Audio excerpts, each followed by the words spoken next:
जय जय नमोस्तु नमोस्तु नमोस्तु नमो रहन्ताणं नमो सिद्धाणं नमो ऐर्याणं नमो वज्रायाणं नमो लोये सवसां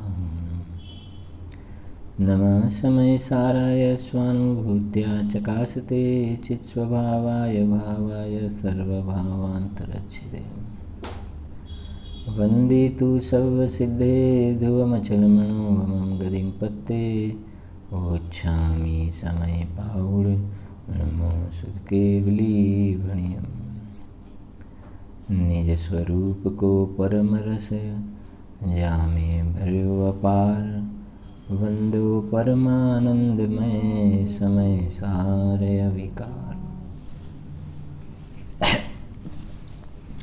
अध्यात्म रसिक कविवर पंडित श्री बनारसी दासजी द्वारा रचित समयसार नाटक ग्रंथ में सौथी प्रथम पंच परमिष्टिनी स्तुति में अरहंत परमिष्टिनी स्तुति पार्श्वनाथ भगवान स्मरण कर्यु 3 छंद में, त्यार पछी सिद्ध भगवान ने याद कर्या। आजे आपणे साधु परमिष्टिनी स्तुतिनो छंदनो पहला पाठ करीशुं। 5 नंबरनो छंद से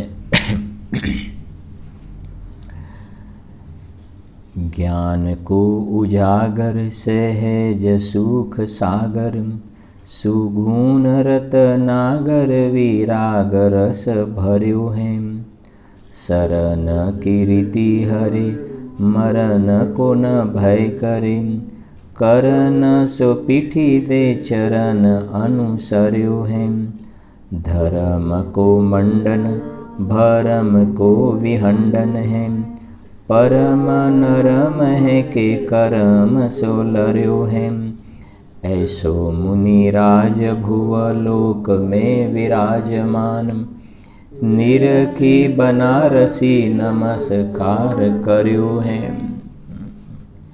जेम सिद्ध परमिष्टि में आपणे कंईक विशेषणों जोया, अरहंत भगवान में आपणे विशेषताओं जोई, एवी रीते साधु परमिष्टि में आचार्य उपाध्याय ने साधु परमिष्टि में शू विशेषताओं होय छे। तो पहली बात क्यांथी करी छे? ज्ञान को उजागर एक बोल, बीजो सहज सुख सागर 2, त्रीजो सुगुण रतनागर, पछी चौथुं विराग रस भर्यो है 4 थया, पछी 5मुं शरण की रीति हरे, पछी 6ठुं मरण को न भय करे 6 करन सो पीठी दे 7 चरण अनुसर्यो है 8 धर्म को मंडन 9 भरम को विहंडन है 10 परम नरम है के 11 करम सो लर्यो है 12 विशेषण थी गए ने। आवा ऐसो मुनिराज, आवा मुनिराज, ऐसो मुनिराज भुव लोक में विराजमान, पृथ्वी पर आवा मुनिराज विचरे से ने। निरखी बनारसी नमस्कार कर्यो है। आ साधु परमिष्टिनु स्वरूप बताव्યું છે। आवा साधु परमिष्टि ने बनारसी दासजी नमस्कार करे से, ये भाव पड़्यो है। शू कहे से? जो पहलो बोल से ज्ञान को उजागर, ज्ञान को उजागर एटले ज्ञान कहता अहींया सम्यक ज्ञान, आत्मज्ञान, स्वसंवेदन में आत्मा जे प्रत्यक्ष थयो छे ने ए एटले सौथी पहला नंबर में एक तो ये बात थी गई ने, बहुत सरस बातों है कि ज्ञान को उजागर, सम्यक ज्ञान, एनो अर्थ ये थयो कि सम्यक ज्ञान वगर यथार्थ मुनिपणु होतुं नथी ने। सम्यक ज्ञान वगर श्रमणपणु साधुपणु होई न सके। जे 6 डाड़ा में दौलतरामजी लख्यु ने, मुनिव्रत धारे अनंत बार ग्रेवक उपजायो पण शू पे निज आत्म ज्ञान बिना सुख लेशन पायो। तो सौथी पहला नंबर में आत्मज्ञान होवुं जरूरी है। श्रीमदजीए पण कह्युं ने આત્મજ્ઞાન ત્યાં મુનિપણું, તે સાચા ગુરુ જોઈ, બાકી કુળ ગુરુ કલ્પના, આત્માર્થી નહીં જોઈ. તો સૌથી પહેલા નંબરમાં આ મુનિરાજની સ્તુતિ કરતા એમને અંદરમાં ભગવાન આત્મા સ્વસંવેદનમાં એમને પ્રત્યક્ષ થયો છે. સ્વાનુભૂત્યા ચકાસતે, એ જ્ઞાનનો મહિમા ગાયો છે. અને આ જ્ઞાન એટલે આત્મજ્ઞાનની વાત છે. બહારના લૌકિક ભણતર, એજ્યુકેશન વગેરેના જ્ઞાનની વાત નથી. એ જ્ઞાન તો દુઃખરૂપ જ્ઞાન છે. એ જ્ઞાનમાં આત્મા ક્યાં આવે છે? એ જ્ઞાન તો વર્તમાનમાં પણ દુઃખદાયક છે, ભવિષ્યમાં પણ દુઃખનું કારણ છે. આ તો આત્મજ્ઞાનની વાત છે. જ્ઞાન કો ઉજાગર એટલે બીજા શબ્દોમાં કહીએ ને, બધાના આત્મામાં જ્ઞાન છે. અક્ષર વાત સમજાય છે ને? એવો કોઈ જગતમાં આત્મા હોય કે જેમાં જ્ઞાન ન હોય? એવું તો હોય નહીં. બધાના આત્મામાં જ્ઞાન તો છે, પણ ધન્ય તો એ આત્મા છે કે જેના જ્ઞાનમાં આત્મા છે. શું કહ્યું? ધન્ય તો એ જીવ છે કે જેના જ્ઞાનમાં આત્મા છે. આત્મામાં જ્ઞાન અલગ છે, આત્મામાં, પણ આ અજ્ઞાનીના જ્ઞાનમાં તો શું વસેલું છે? બહારનો જે સંયોગો જે છે ને, એને એના જ્ઞાનમાં તો બહારના સંયોગોની એટલે કે એના લક્ષી થવાવાળા રાગદ્વેષની સ્થાપના કરી છે. સમયસાર ગાથા 2, જીવચરિત દર્શન જ્ઞાન સ્થિત, સ્વસમય નિશ્ચય જાણવો. પછી શું લખે બીજી લીટીમાં? સ્થિત કર્મ પુદગલના પ્રદેશે, પર સમય જીવ જાણવો. તો અજ્ઞાની જીવ છે, જીવ એટલે આત્મા તો છે, પણ એનો આત્મામાં એ રાગદ્વેષમાં સ્થિર થયેલો છે. જ્યારે અહીંયા વાત એની છે કે જેના જ્ઞાનમાં આ આત્માનો વસવાટ છે, એ સમજે છે કે આ મારું રહેવાનું સ્થાન છે. એટલે પહેલો બોલ આ છે, જ્ઞાન કો ઉજાગર, જેમની પર્યાયમાં સમ્યક જ્ઞાનનો ઉજાગર મને પ્રકાશ થયો છે. બીજો બોલ, સહેજ સુખ સાગર. સહેજ સુખ સાગર, સહેજ સુખ સાગર કહેતા એમને આત્માના આશ્રય જે અતિન્દ્રિય સુખ પ્રગટ્યું છે, પ્રચુર આનંદનો, પ્રચુર સુખનો ભોગવટો કરે છે ને, સહેજ છે. સહેજ છે, કોઈ ખેંચાતાણી નથી. આત્મામાં આશ્રય કરતાં પર્યાયમાં જે આનંદની ધારા વહે છે, સુખની ધારા, એ સહેજ સુખનો અનુભવ કરે છે. બહારમાં કોઈને એમ દેખાય ને, મુનિરાજ 22 પરિસહને સહન કરતા બહારમાં દેખાય, તો એ પ્રકારની બહારની તપશ્ચર્યા જગતને દેખાય ને કોઈ એમ સમજે છે કે જુઓ આવી ગરમીમાં પહાડની શિલા ઉપર મુનિરાજ ઉપરથી ગરમીના ગોળા વરસે છે, નીચે પથ્થરની શિલા તપેલી છે, મુનિરાજના શરીરમાં આવા રોગ નીકળ્યા છે. બને ને પૂર્વના પાપ કર્મના ઉદયથી શરીરમાં રોગ નીકળે, તો કોઈ અજ્ઞાનીને આ સાધુ પરમેષ્ઠીનું સ્વરૂપ ખ્યાલ નથી ને કે સાધુની ભક્તિ કેવી રીતે થાય, સ્તુતિ કેવી રીતે થાય. તો એ તો સંયોગથી જોવે છે ને એમ પણ બોલે છે. એને ખબર નથી કે બિચારા મુનિરાજની શું સ્થિતિ, શરીરમાં આવા રોગ નીકળ્યા છે, કંઈક દવા કરીએ, આપણે કંઈક દવા કરીએ. ખબર નથી ને, બિચારા બોલે છે મુનિરાજ માટે. હું એમને પૂછવા માગું છું કે મુનિરાજ બિચારા છે કે બિચારો તું છે? મુનિરાજ તો પંચ પરમેષ્ટિમાંના આચાર્ય, ઉપાધ્યાય, સાધુ પરમેષ્ટિ, 5 પરમેષ્ટિમાં 3 પરમેષ્ટિ તો આ સાધુમાં આવે છે, અને એ આપણા આદર્શ છે. અને એમના માટે તો બિચારા શબ્દનો પ્રયોગ કરે છે. તો આપણા આદર્શ જે છે એ બિચારા ન હોય ક્યારેય. બિચારા તો તું જે પેલા બહારના સેલિબ્રિટીઓને આદર્શ માન્યા છે ને લૌકિકમાં, બિચારા તો એ છે, દુઃખી તો એ છે. તને ખબર જ નથી વાસ્તવમાં, નથી તને ભગવાન આત્માના સ્વરૂપની ખ્યાલ, નથી તને પંચ પરમેષ્ટિના સ્વરૂપનો ખ્યાલ. એટલે તું બોલે છે કે બિચારા મુનિરાજ. બિચારો તો તું છે. ગુરુદેવશ્રીએ બહુ સરસ વાત કરી છે સાધુ પરમેષ્ટિની વ્યાખ્યા કરતા. સાધુ કોને કહેવાય? ધ્યાનથી સમજવી વાત, બહુ સુંદર વાત છે. જે પોતાના સ્વરૂપને સાધી રહ્યા છે ને એને સાધુ કહેવાય. શું કહ્યું? જે પોતાના અંદરમાં જે આત્માનું જે સ્વરૂપ જે છે એને પર્યાયમાં વિશેષ વ્યક્ત પૂર્ણરૂપથી વ્યક્ત કરવા માટે જે સ્વરૂપને સાધે એ સાધુ. બહારમાં સંયોગને સાધે એ નહીં. અજ્ઞાની જીવ તો બહારમાં સંયોગને સાધવામાં પડે છે ને, આને મેળવું ને આને મેળવું ને આને મેળવું, એક વાત. અને બીજા નંબરમાં છે સંયોગી ભાવ રાગ દ્વેષના પરિણામ.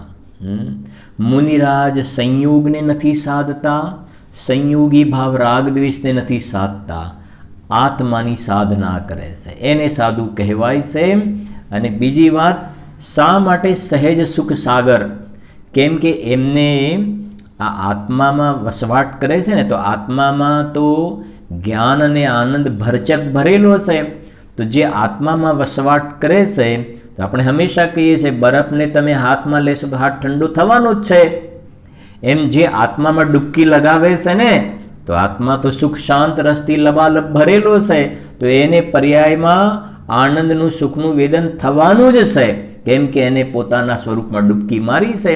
જેમ પેલું બહારમાં કહેવાય ને, લૌકિકમાં નથી કહેતા પેલા તળાવની અંદર સરોવરમાં ડૂબકી મારે, તો સરોવરમાં ડૂબકી મારે તો એનું શરીર કેવું થશે?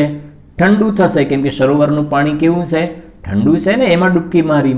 એમ મુનિરાજ આ સુખનો સાગર એવા સ્વરૂપમાં ડૂબકી મારી છે, માટે સહેજ સુખને ભોગવે છે એ કહે છે. એક તમે વિશેષણો જોશો ને, તો ગુરુદેવશ્રીએ ત્યાં સુધી કહ્યું, અહીંયા તમે જોશો તો ખ્યાલ આવે છે કે મુનિરાજ 28 મૂળ ગુણને પાડે એને વાત જ નથી કરી. થોડી વિશેષ વાત સમજવા જેવી છે. મુનિરાજના સામાન્ય પેલા 28 મૂળ ગુણને પાડે એ તો સ્થૂળ કથન છે, સ્થૂળ કથન છે. ગુરુદેવે ત્યાં સુધી કહ્યું કે મૂળ ગુણને થોડા પાડે છે, એ તો કથન સ્થૂળ છે. મૂળ ગુણ પાડવાનો ભાવ એ તો શુભ ભાવ છે. તો મુનિરાજ શુભ ભાવનું થોડું પાલન કરે છે. 28 મૂળ ગુણ પાડવાનો શુભ ભાવ એ તો જાણેલો પ્રયોજનવાન છે. રાગ આવે જાણેલો પ્રયોજનવાન, એ તો સ્થૂળ દ્રષ્ટિથી કહેવાય કે પાડે છે. બાકી એ રાગને થોડા પાડવાનો હોય? રાગ પાડવાનો હોય? રાગ ક્યાં પાડવાનો હોય? અંદર થોડું સૂક્ષ્મતાથી વિચાર કરીએ ત્યારે ખ્યાલ આવે કે એક વસ્તુનો. અને તમે કંઈક શાંતિથી આજે 12 બોલ કહ્યા ને, જરા જોઈએ એટલે ખ્યાલ આવશે આપણને.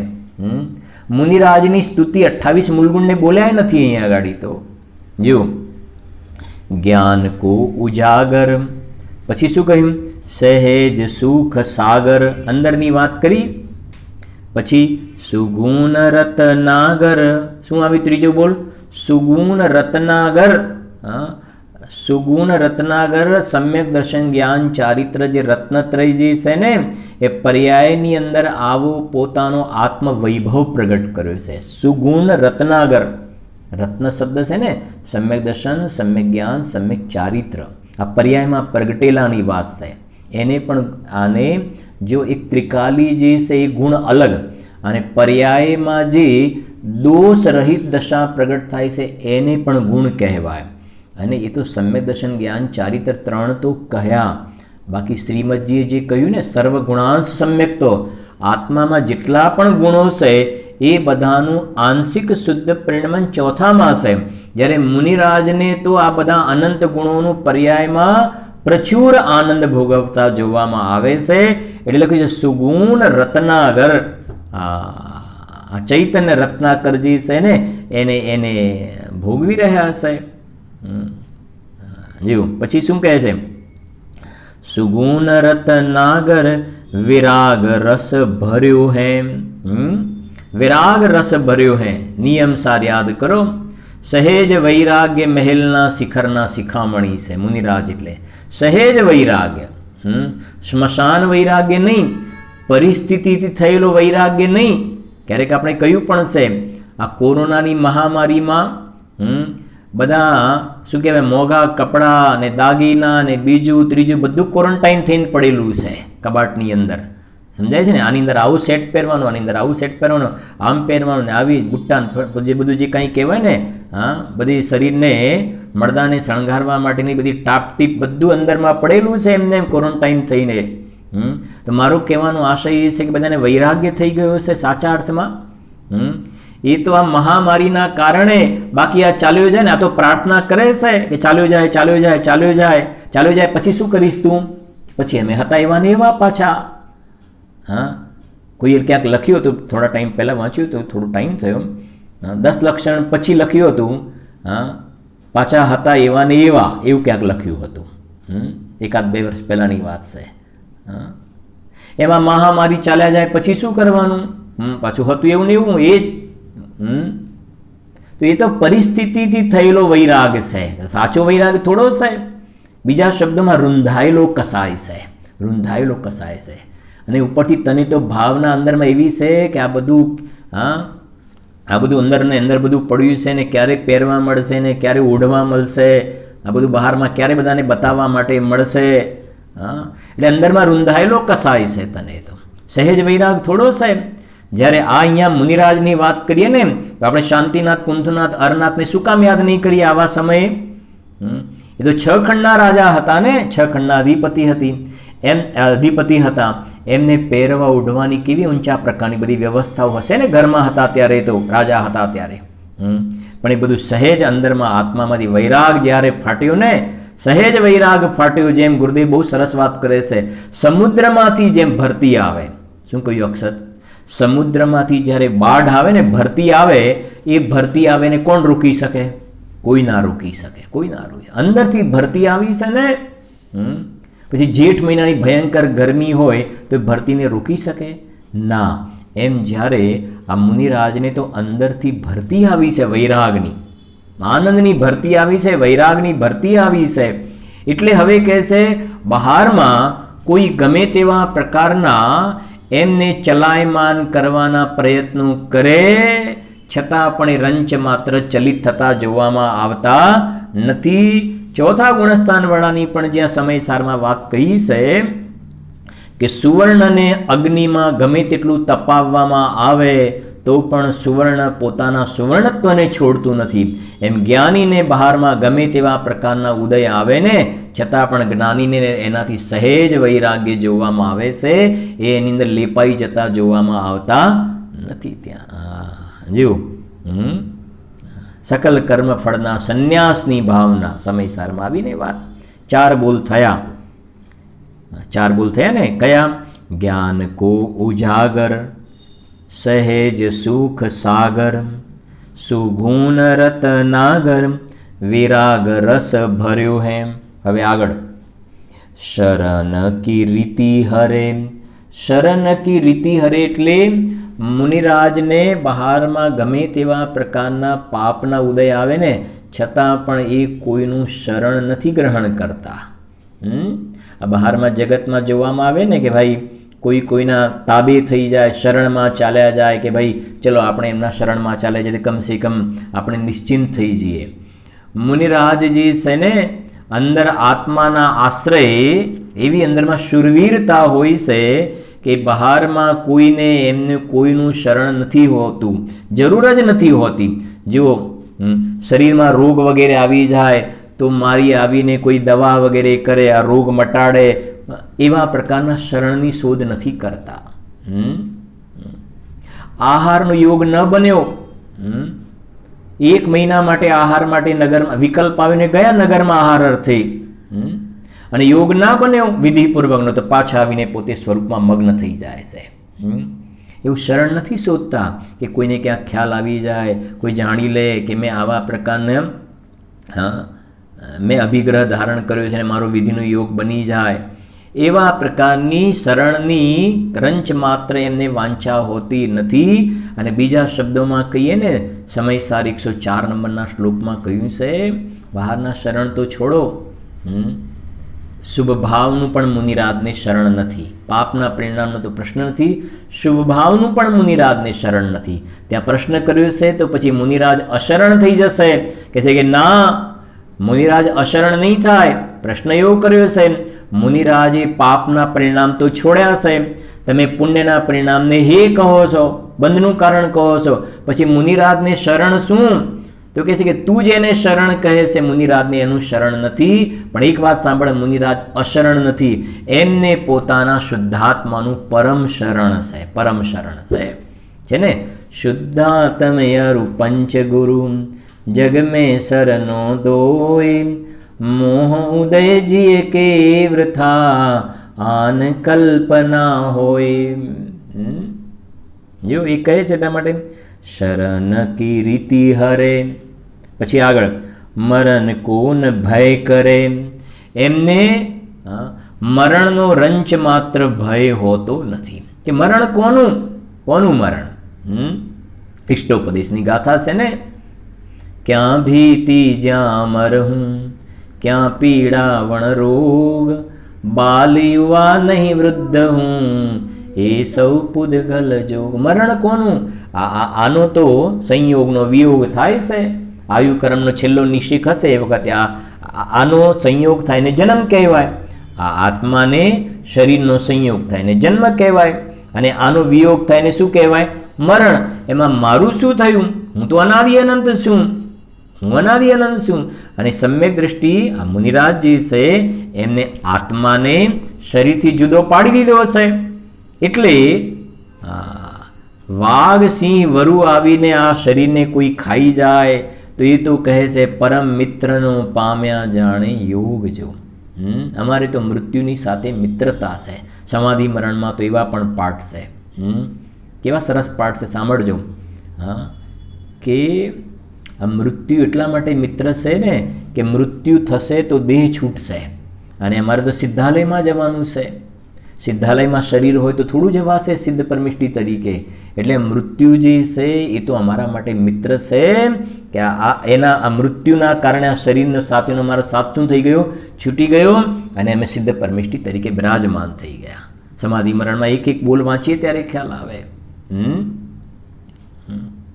આ એ ભાવ પડ્યા છે અહીંયા ગાડી। જો મરણ કોન ભય કરે, ગુરુદેવે તો ત્યાં સુધી પણ કહ્યું સમ્યક દૃષ્ટિ જાણે છે, આ તો મુનિરાજ છે ને, દેહ મરે પણ હું નથી મરતો। સમજો, હું તો અનાદિ અનંત અમર તત્વ છું એ તો બરાબર, પણ મારા આશ્રય જ્યાં શુદ્ધ પરિણમન ચાલુ થયું છે ને, બરાબર સમજો, શુદ્ધ પરિણમન જે ચાલુ થયું છે એ પણ મરવાવાળું નથી, એ પણ મરવાવાળું નથી। કહ્યું ને સાદી અનંત અનંત સમાધિ સુખમાં। 6 બોલ થયા। મરણ કોને ભય કરે, અને કાલે કહ્યું ને અજ્ઞાની જીવ નિરંતર મરણનો ભય છે એને, હંમેશા 24 કલાક મરણનો ભય છે એને। અને મુનિરાજની વાત કરીએ એવા સ્થાનોમાં જોવામાં આવે, ગિરી ગુફામાં, જંગલ વગેરેમાં, કે આપણને એમ લાગે કે હમણાં વાઘ સિંહ આવીને આવી સ્થિતિ થઈ જશે, દેહ છૂટી જશે। એ કહે છે કે ભાઈ કોની સ્થિતિ છૂટશે? હા, અમે તો આ થઈ રહ્યું છે ને અમારો ઉપયોગ બહાર આવે તો એને જાણનાર છીએ। આગળ કરનસુ પીઠી દે, હવે આ શું આવ્યું? કરનસુ પીઠી એટલે પેલા લગ્ન વખતે પીઠી ચોડે છે, પીઠી નહીં અહીંયા। હા, પીઠીનો અર્થ એ નહીં। કરણ એટલે શું? કરણ એટલે ઇન્દ્રિય। કરણ એટલે શું? ઇન્દ્રિય। કરણના અલગ અલગ જૈન શાસનમાં અર્થ બતાવે। એક તો કરણનો અર્થ છે પરિણામ, અધઃકરણ, અપૂર્વકરણ, અનિવૃત્તિકરણ। સમ્યક દર્શન પહેલાં જે પરિણામ કહ્યા કરણ લબ્ધિ, એ અલગ પરિણામ, બરાબર છે ને।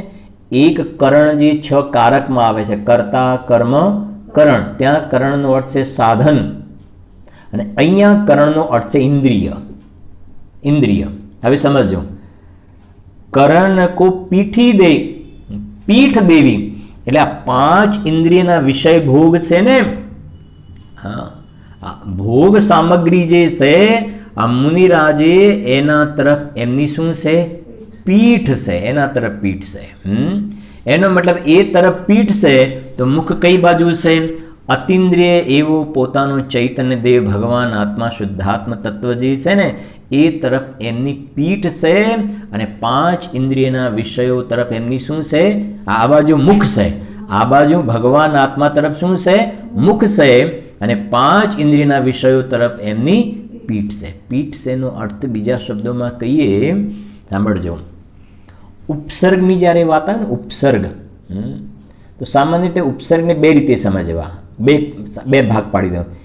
એક તો જે છે એ કોઈ પૂર્વ ભવનો વેરી જીવ આવે અને એવા પ્રકારના પ્રતિકૂળ સંયોગો, બીજા શબ્દોમાં શરીરને સળગાવે, ભાલા મારે, આ તે કરે, તો એના પ્રત્યે દ્વેષ ના થાય, દ્વેષ ના થાય. અને બીજો ઉપસર્ગ સમજજો, કોઈ સ્ત્રી વગેરે આવે અને મુનિરાજને ચલાયમાન કરવાના પ્રયત્ન કરે, એ રાગ ઉપર વિજય પ્રાપ્ત કર્યો. શેના ઉપર? રાગ ઉપર. જેમ કે રામચંદ્રજી મુનિરાજ મુનિ અવસ્થામાં હતા ને, તો એ પ્રકારે મુનિરાજની ચર્યાને બતાવવા માટે રાગ દ્વેષ ઉપર એમને જે વિજય પ્રાપ્ત કર્યો છે, તો એક તો દ્વેષમાં તો કોઈ આવીને આવી જાતિનો ઉપસર્ગ કરતું હોય, શરીરને છેદન બેદન કરવાનું, અને બીજા નંબરમાં બહારમાં પ્રલોભન આપવાવાળી, લલચાવવાવાળી કેટલીય વસ્તુ આવે, એવી કેટલી વિદ્યાઓ આવે. 10 પૂર્વમાં આવે છે, ભિન્ન 10 પૂર્વી ને અભિન્ન 10 પૂર્વી, એમાં આવે છે આ વાત. રોહિણી વગેરે વિદ્યાઓ આવે ચલાયમાન કરવા માટે. પણ મુનિરાજ જાણે છે કે અમને આ આત્માના આશ્રય જે રુદ્ધિઓ પ્રાપ્ત થાય છે ને, ચૈતન્યની રુદ્ધિઓ, વૈભવ, એની સામે આ બહારમાં પુણ્યના ફળમાં મળવાવાળી આ બધી વિદ્યાઓ, એની કોઈ કિંમત છે નહીં. એનું નામ છે કરન સો પીઠી દે, જેને નિયમ સારમાં કહ્યું 5 ઇન્દ્રિયોના ફેલાવ રહિત દેહ માત્ર જેમને પરિગ્રહ છે. આ છે સ્થિતિ. અજ્ઞાની જીવની શું સ્થિતિ છે ખબર છે? સાંભળજો. મુનિરાજને સામેથી ઊંચા પ્રકારની ભોગ સામગ્રી આવે લલચાવવા માટે, પણ એના તરફ એમની પીઠ છે. અજ્ઞાની જીવની શું સ્થિતિ છે એના પરિણામ સમજજો. જે આપણે ક્યારેક કહીએ પણ છે, જબ જગ વિષયો મેં રચ પચ કર ગાફિલ નિદ્રા મેં સોતા હો, આવી સ્થિતિ છે. એ સિવાય આપણે બીજી પણ પૂજામાં પંક્તિ બોલીએ છીએ ને, શુભ કર્મો કા ફલ વિષય ભોગ, પછી શું? ભોગો મેં માનસ રમા રહા. ફરક સમજે? આ બધું મળ્યું ને એ શેના ફળમાં? પુણ્યના ફળમાં. પછી આ એમાં ગરી ગયો, મુનિરાજ સ્વરૂપમાં ગરી ગયા. અને આ જે પુણ્યના ફળમાં મળ્યું ને, સાંભળો, શુભ કર્મો કા ફલ વિષય ભોગ, ભોગો મેં માનસ રમા રહા, નિત નઈ લાલસાએ જાગી, નિત નઈ લાલસાએ જાગી. આવું ખાવું, આવું ખાઈ લઉં, આવું સાંભળું, આવું સાંભળું. સમજાય છે કે નહીં? હા, કોઈ વળી નથી કહેતા ભાઈ મને જૂના ગીતો બહુ ગમે સાંભળવાના, પિક્ચરના જૂના ગીતો. કોઈ વળી કે મને નવા ગીતો ગમે, કોઈ મને જરા ધીરો અવાજ ગમે, કોઈ કે મને જરા એકદમ અવાજ જોરદાર જોઈએ. મને આ શું કહેવું છે મારે ખ્યાલ આવે છે કે નહીં? હા, સૂંઘવું, સાંભળવું, દેખવું, ચાખવું, એની અંદર અલગ અલગ અલગ અલગ પ્રકારથી વિષય ભોગવવામાં જીવન પૂરા કરે છે જ્ઞાની. નિત નઈ લાલસાએ જાગી, તન્મય હો ઉનમે સમા રહા. એક બીજી પણ પંક્તિ કહી છે, ભોગો કો અમૃત ફલ જાના. જો શું કહ્યું? આ સામગ્રી બધી મળીને એને શું જાણે છે તો વિષવૃક્ષના ફળ, ઝેરના ફળ છે.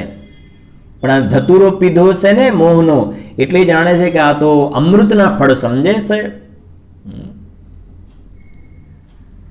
ભોગો કો અમૃત ફલ જાના, विषयों में निस दिन मस्त रहा, उनके संग्रह में हे प्रभुवर मैं व्यस्त त्रस्त अभ्यस्त रहा.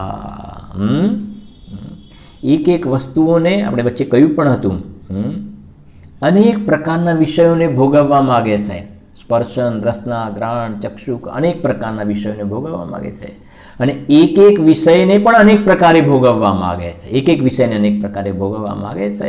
એની જગ્યાએ મુનિરાજજી છે ને આહાર લેશે ને તો બિલકુલ અંદરમાં શ્રીમદજી લખ્યું ને, ત્યાં લખ્યું સરસ અન્ને નહીં મનને પ્રસન્ન ભાવજો, રજકણ કે રિદ્ધિ વૈમાનિક દેવની સર્વે માન્યા પુદગલ એક સ્વભાવજો. એવી સ્થિતિ હોય છે.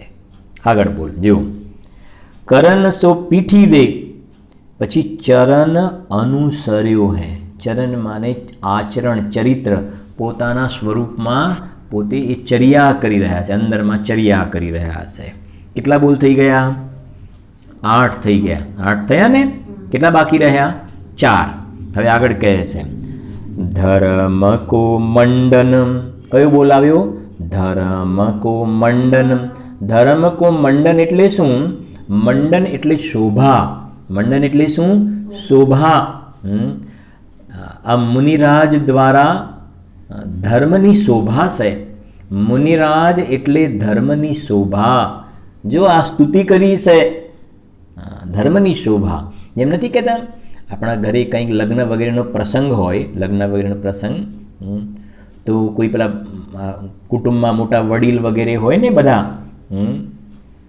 પછી કોઈ કારણસર થોડું લેટ થાય આ તો કે ભાઈ મને નહીં ફાવે ના તમારે તો આવવું જ પડશે મારી તબિયત સારી નથી હું લેવા મૂકવા માટે આવીશ પણ તમારે પ્રસંગમાં શું કરવું પડશે હાજર રહેવું પડશે કે તમે અમારા પ્રસંગની શું છો તમે અમારા પ્રસંગની શોભા છો ભલે આવીને એક બાજુ બેસજો કશું ના લેવો તો નહીં લેતા પણ લઈ જઈશ મૂકી જઈશ બધું પણ તમારે 10 મિનિટ પણ તમારે હાજરી આપવાની છે તમે અમારા પ્રસંગની શોભા છો આવું જગતમાં કહે છે ને એમ અહીંયા કેવું છે આ 6ઠા 7મા ગુણસ્થાનમાં ઝૂલવાવાળા વિતરાગી સંતો હાલતા ચાલતા સિદ્ધ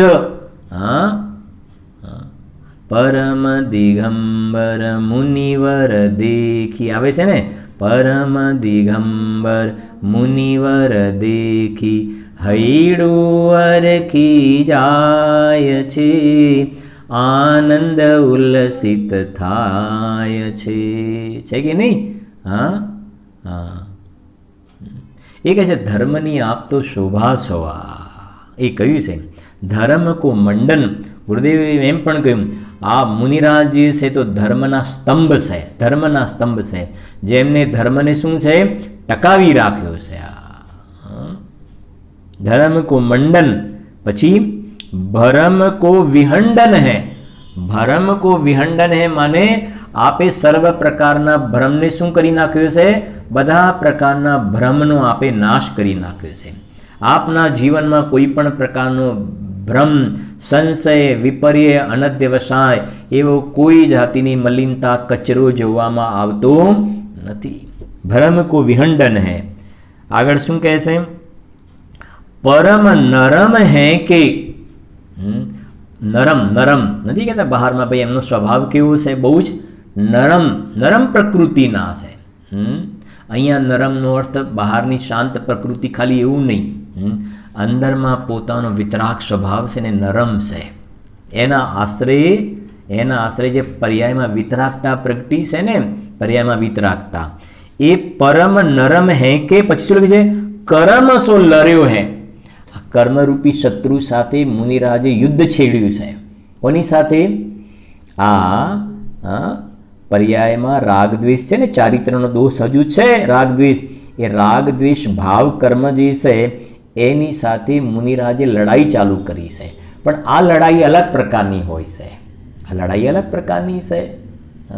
જેમ જગતમાં સમજો પેલા બે વ્યક્તિ કુસ્તી કરતા હોય ને તો સામે એકબીજાને લડે લૌકિકમાં યુદ્ધની અંદર પણ પેલા સમજો ને બાણ મારતા હોય ને લડાઈમાં તો એકબીજાને સામે લડે અહીંયા યુદ્ધ અલગ પ્રકારનું છે યુદ્ધ તો છે અને એમાં વિજય પણ થાય છે પણ આ યુદ્ધ અલગ પ્રકારનું છે કેવી રીતનું યુદ્ધ છે કે આ કર્મનો ઉદય આવ્યો ને તો મુનિરાજ ઉદયની સાથે નથી લડતા એની સામે નથી જોતા આ લડવું અલગ પ્રકારનું એ જે ઉદય આવ્યો આ રાગદ્વેષ પર્યાયમાં થાય છે એને જીતવા માટે એ પોતાના સ્વરૂપમાં ડૂબકી લગાવે છે પરમ નરમ હે કે પોતાના સ્વરૂપમાં ડૂબતા જાય છે તો અંદરમાં લીન થતા જાય છે તો આપોઆપ આ મોહ રાગદ્વેષ શત્રુઓ એ વિલયને પ્રાપ્ત થતા જોવામાં આવે છે આ લડાઈ અલગ પ્રકારની છે એના માટે આપણે ક્યારેક દ્રષ્ટાંત આપીએ છીએ ને સાંભળ્યું હશે તમે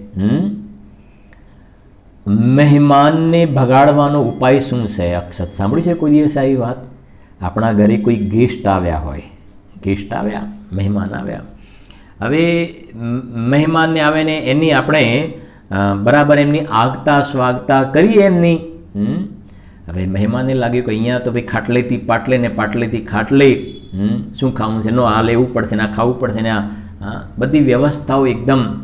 તો આપણને પહેલાં એવી ખ્યાલ હતો કે 2 દિવસ રોકાવાના હશે, તો 2 દિવસ સુધી આગતા સ્વાગતા બરાબર કરી. પછી મહેમાને લાગ્યું કે અહીંયા તો આપણે તો બધું ઘી કેળા છે, એટલે પછી એમને તો પડાવ નાખ્યો 3 દિવસ 4 દિવસ 5 દિવસ. પછી આપણને ખ્યાલ આવ્યો તો 2 દિવસની મામલો હતો, અને ત્યાં સુધીનો બરાબર છે એમનો કોટા પણ એ કેડરના મહેમાન હતા 2 દિવસ માટેના, પણ આ તો ભારે કામ કર્યું અમને. તો હવે એમને ભગાડવા છે. હવે એમને સીધું એવું તો કહેવાય ને તમે ચાલ્યા જાઓ, નહીં તો બહાર જઈને ખોટી ચર્ચા કરે કે એમને મને કાઢી મૂક્યો. તો એમને ભગાડવાનો ઉપાય શું છે કે એમની ઉપેક્ષા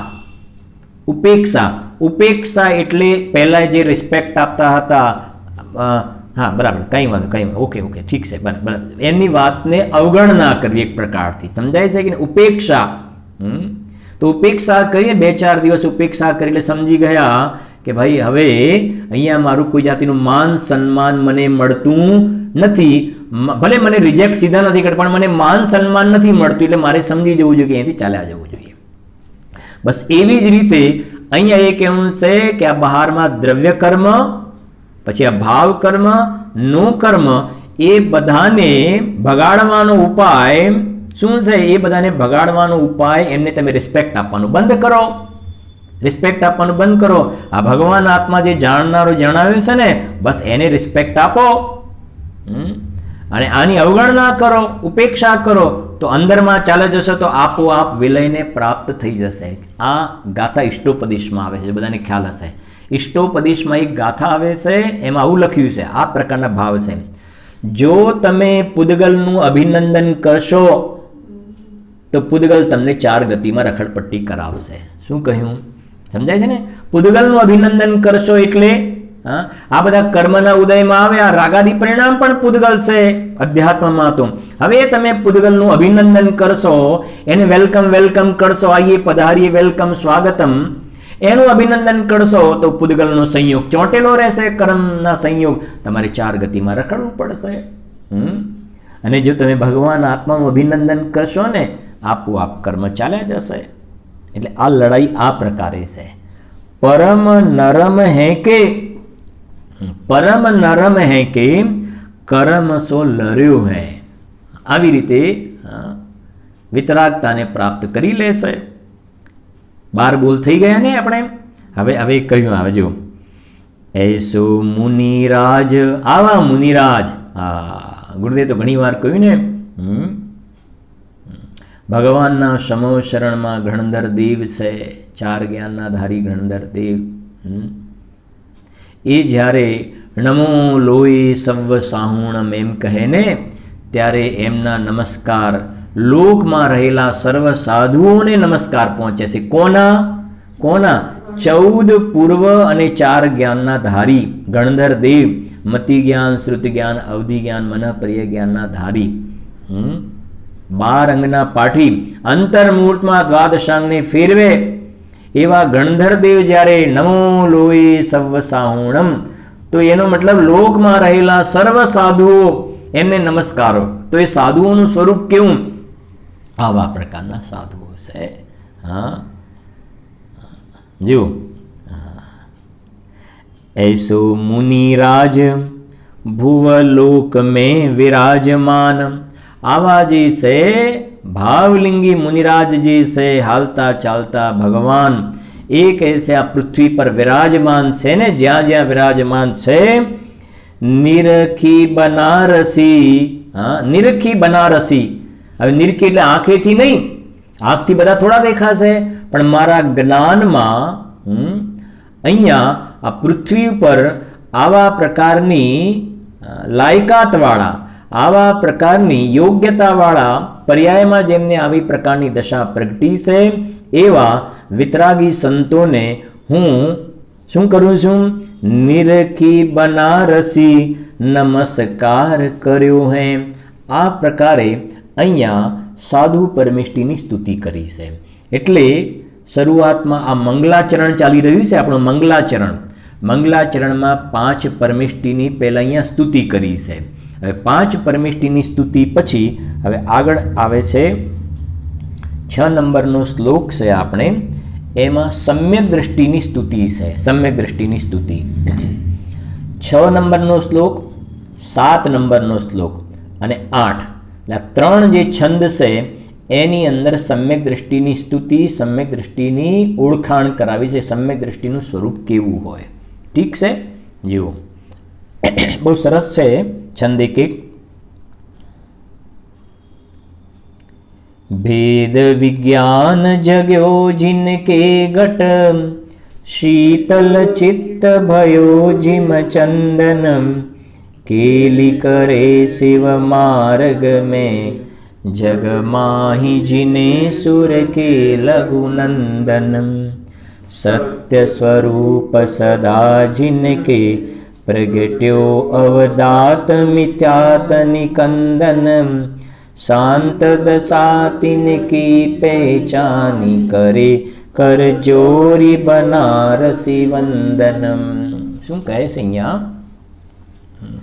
પહેલી વાત શું કહે? સમ્યક દ્રષ્ટિ એટલે ચોથું ગુણસ્થાન. સમ્યક દ્રષ્ટિ એટલે કયું ગુણસ્થાન? ચોથું ગુણસ્થાન. આગળ જે વાત કરી મુનિરાજની એ 6ઠું 7મું ગુણસ્થાન. પહેલી જે પાર્શ્વનાથ ભગવાનની વાત કર્યા ને એ અરહંત ભગવાને 13મું ગુણસ્થાન. 13મું ગુણસ્થાન. અને સિદ્ધ ભગવાનની સ્તુતિ એ ગુણસ્થાનાતીત. સિદ્ધ ભગવાનની સ્તુતિ એ ગુણસ્થાનાતીતની વાત છે, જે ગુણસ્થાનને પાર કરી ગયા છે. અને એક બીજી વિશેષ તમને વાત કરું થોડીક. આ સમયસાર નાટકમાં જે 4 in 1 તો છે જ, 4 in 1, પણ સાથે સાથે બનારસી દાસજીએ સ્વયં પોતે એક છેલ્લે 14 ગુણસ્થાનનો એક અધિકાર પણ લખ્યો છે. ગુણસ્થાનનો અધિકાર. અને આપણે એમના ચરિત્રમાં જોયું પણ ખરું કે એ સ્વચ્છંદી થઈ ગયા હતા અને પછી રૂપચંદજી પંડિતજી મળ્યા અને બધા ગુણસ્થાનોના સ્વરૂપનું શું કરાવ્યું? જ્ઞાન કરાવ્યું. ત્યારે એમને લખ્યું કે હવે આ બનારસી દાસજી સ્યાદવાદ રૂપે પરિણમ્યા. મને બંને પડખાનો ખ્યાલ આવ્યો. એટલે એમને ગુણસ્થાનોના સ્વરૂપની ઉપયોગિતા પણ સાથે ખ્યાલ આવી. એટલે છેલ્લે એમને 14 ગુણસ્થાનનો અધિકાર, એમાં વિસ્તારથી એક ગુણસ્થાનની ચર્ચા પણ કરી છે. એ પણ જ્યારે આવશે એ વખતે એની પણ આપણે ચર્ચા કરીશું. એ પછી આપણે નેક્સ્ટ સ્વાધ્યાયમાં એની પણ થોડી ચર્ચા કરીશું. જે એમને યાદ કર્યા છે કુંદકુંદ આચાર્ય દેવને, અમૃતચંદ્ર આચાર્ય દેવને અને પાંડે રાજમલજીને પણ એમને યાદ કરી અને આની સાથે જોડાણ પણ કર્યું છે. એને આપણે પછી નેક્સ્ટ સ્વાધ્યાયમાં જોઈશું પણ ખરા. એને જુઓ, પહેલાં આ સમ્યક દ્રષ્ટિ કહેતા 4થા નંબરનું ગુણસ્થાન, મિથ્યા દ્રષ્ટિનું ગુણસ્થાન, પહેલું ગુણસ્થાન. ગુરુદેવ એમ પણ કહે છે મિથ્યા દ્રષ્ટિનું ગુણસ્થાન, પહેલું ગુણસ્થાન એટલે બાદશાહી ગુણસ્થાન. એની પણ આ 3 પછી આગળ મિથ્યા દ્રષ્ટિનું પણ વર્ણન કરવાવાળા છે કે મિથ્યા દ્રષ્ટિની પરિણતિ કેવી હોય છે. બરાબર, જોઈએ આપણે અહીંયા પહેલી વાત. भेद विज्ञान जग्यो जिनके घट. આ વાત પહેલી કે જેના હૃદયમાં, હૃદય કહેતા આત્મામાં શું પ્રગટ થયું છે? ભેદ વિજ્ઞાન જગ્યો જિનકે ઘટ. એટલે જે જીવને પોતાની પર્યાયમાં ભેદ વિજ્ઞાન પ્રગટ થયું છે. ભેદ વિજ્ઞાન શબ્દ આવ્યો ને, હવે વારંવાર શબ્દ આવશે પણ ખરા. એક વાત તમારે સમજવાની, ભેદ જ્ઞાન જ્યારે શબ્દ આવે એટલે 2 વસ્તુ વચ્ચે ભેદ જ્ઞાન હોય, એકમાં ના હોય. ભેદ જ્ઞાન કરવા માટે કેટલી વસ્તુ હોય? 2. એમાં એક સ્વ અને બીજું બધું પર. સ્વ પર ભેદ વિજ્ઞાન એમ પણ કહેવાય. શું કહેવાય? સ્વ પર ભેદ વિજ્ઞાન. સિમ્પલ તમને એક દ્રષ્ટાંત પણ આપું. જેમ આ માતા બહેનો નથી કહેતા પેલા ઘઉં વીણીએ છે, ખરેખર તો એમાંથી શું વીણતા હોય છે? કાંકરા. પણ મારે તો અત્યારે એટલું સમજાવવું છે, એ જ્યારે આપણે સાફ કરતા હોઈએ ત્યારે દ્રષ્ટાંત સમજો. અત્યારે ભેદ જ્ઞાન કરીએ છીએ તો દ્રષ્ટાંત છે ભેદ જ્ઞાન. તો ભેદ જ્ઞાનમાં આપણે કાંકરાને શું કરીએ છીએ? બહાર કાઢીએ છીએ અને ઘઉંને અંદર રાખતા જઈએ છીએ. બરાબર. એટલે આપણે બીજી રીતે સમજીએ હે અને ઉપાદેય. તો કાંકરા શું છે? હે છોડવા જેવા અને ઘઉં ઉપાદેય. ઠીક છે ને? આટલું તો બરાબર સરળ છે. ભેદ જ્ઞાન આ દ્રષ્ટાંતથી સમજીએ છીએ. હવે મારું તમને એ કહેવું છે, આ ઘઉં અને કાંકરા વચ્ચે ભેદ જ્ઞાન ના કરીએ અને એમને મત ભેગું દળાવી દઈએ આપણે, અને એની રોટલી કે શીરો બનાવીએ તો ભાવે કે ના ભાવે? નહીં ભાવે ને. આમ ખાઈએ તો અંદર શું થશે? બધું કચર કચર કચર બોલશે ને, બોલશે, નહીં ભાવે. ભેગું કરીને ખાઈ ભેગું રાખીશું તો નહીં, મજા નહીં આવે ને. હા, તો આપણે શું કરીએ છીએ કે બંનેને શું કરીએ છીએ? જુદા પાડે છે. અને પછી ખાલી જે ઘઉં હોય ને એનો શીરો બનાવીએ, ખાલી ઘઉંનો શીરો, હલવા બનાવીએ, રોટલી બનાવીએ તો ભાવે છે આપણને. કેમ કે પેલી જે કચરો હતો ને, કચરાને શું કરી દીધું આપણે? દૂર કર્યું.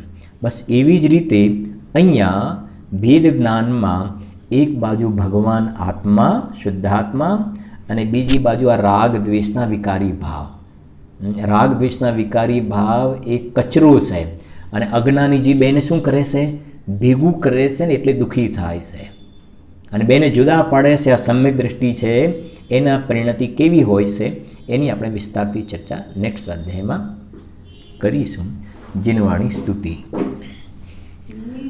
निधि निज में बताइए, अनंत उपकार है उसके लिए जिनवाणी माँ को वंदना शत बार है, वंदना शत बार.